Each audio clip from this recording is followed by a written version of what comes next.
Ada beberapa kisah karomah yang dimiliki ulama-ulama tanah air. Mereka bahkan disebut sebagai waliullah berkat kemampuannya yang luar biasa. Seperti di Kecamatan Abunten, Kabupaten Sumeneb, Jawa Timur, dikenal sebagai wilayah yang penuh dengan kisah karomah waliullah. Adalah Kiai Macan alias Raden Demang Singoleksono yang dikisahkan memiliki banyak karomah. Salah satunya ketika ada warga kemalingan, cukup dengan menabuh kentongan kecil, maka saat itu juga si maling menyerahkan diri sekaligus membawa kembali barang curiannya.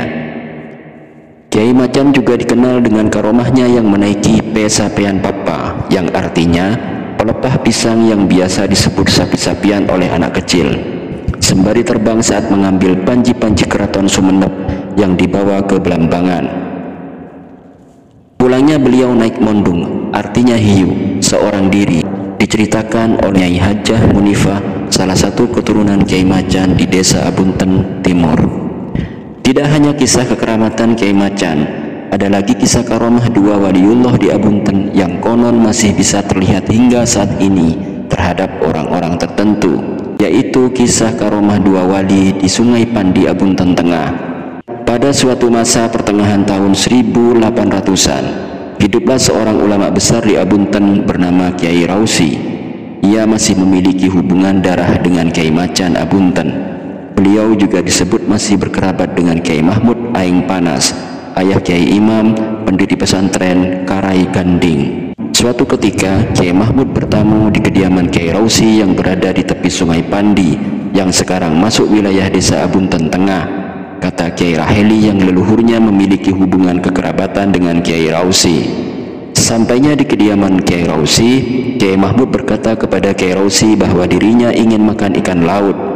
Lalu Kiai Rausi bergegas mengambil jaring yang biasa digunakan para nelayan dan menghamparkannya ke halaman rumah beliau. Seketika atas izin Allah Subhanahu wa Ta'ala, jaring dipenuhi oleh ikan-ikan laut yang masih hidup dan menggelepar di jaring tersebut.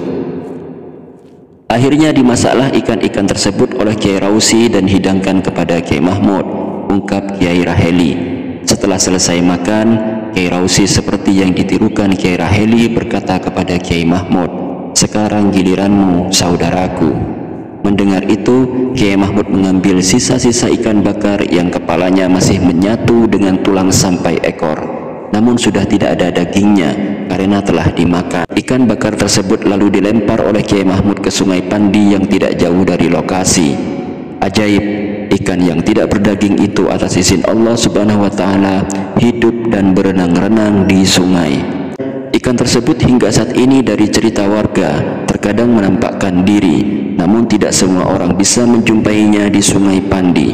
Papar Raden Imamiyah, keturunan Kiai Macan sekaligus Kiai Mahmud yang ada di Abunten.